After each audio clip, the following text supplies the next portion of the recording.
Oi, bem-vindo ao Minuto do Turf. Eu sou o Zuca Marques e hoje nós vamos fazer um programa, a primeira parte de um programa especial da série Grandes Fenômenos sobre talvez o cavalo mais, provavelmente o cavalo mais famoso do turf americano em todos os tempos, que foi o Man o' War. Bom, aqui não tem jabaculê, aqui é que nem o Facebook, é grátis e sempre será. Mas, como eu sou um homem educado, eu vou eventualmente usar, como estou usando agora, presentes que alguns criadores e proprietários me dão. Me deram esse boné aqui, da Central Ranch, do meu amigo Fabrício Schaffer, e com muito gosto uso o boné, até porque já tenho pouco cabelo, nesse quadro, na primeira parte desse quadro sobre o Man o' War. Vamos lá. O Man o' War nasceu em 1917 e o Man o' War foi um cavalo que ajudou muito o turf americano.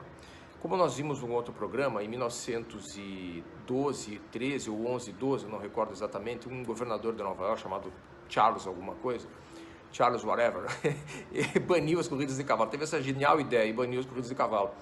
E isso empobreceu muito o turf nos Estados Unidos. Até alguns grandes proprietários migraram para a Europa, outros simplesmente fecharam as portas.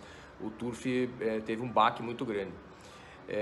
E depois, foi 11 e 12, porque em 1913 já se baniu essa bobagem e voltamos a ter corridas nos Estados Unidos. Mas logo depois já veio a Primeira Guerra Mundial. Então a atenção do público se voltou, evidentemente, para a terrível carnificina da Primeira Guerra Mundial na Europa, e o turf perdeu um pouco mais de fãs. E quando o Man o' War começou a correr, ele era tão espetacular que ele trouxe de volta esse público.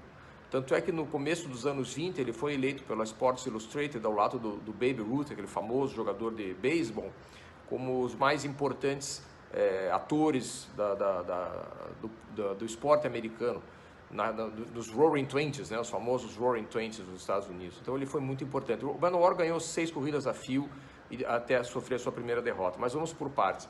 Ele foi criado por August Belmont II, é o filho do August Belmont I, evidentemente, que é em homenagem a quem existe o hipódromo de Belmont Park, em Nova York, em homenagem ao pai dele.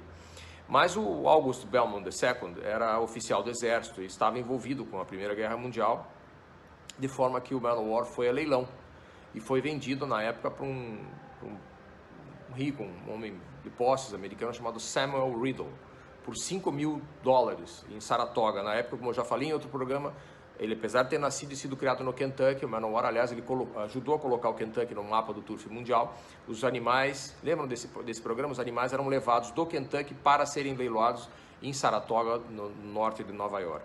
Então ele foi comprado lá por Samuel Riddle por $5.000. E na época diziam que ele era grande demais, ele era um cavalo que corria, para vocês terem uma ideia, claro que naquela época os cavalos eram bem menores.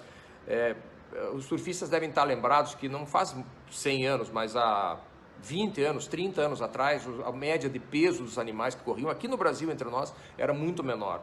Um cavalo de 470 quilos era um cavalo grande. Hoje a gente vê cavalos de 500, 520, 530 toda hora. A mesma coisa acontecia nos Estados Unidos. Na época que o Man o' War corria com mais ou menos 510 quilos, ele era considerado um cavalo gigantesco, um cavalo enorme. Como já estamos com 3 minutos e meio, eu volto daqui a pouco com a segunda e última parte do primeiro Big Red. O apelido dele também era Big Red, assim como do secretário Man o' War.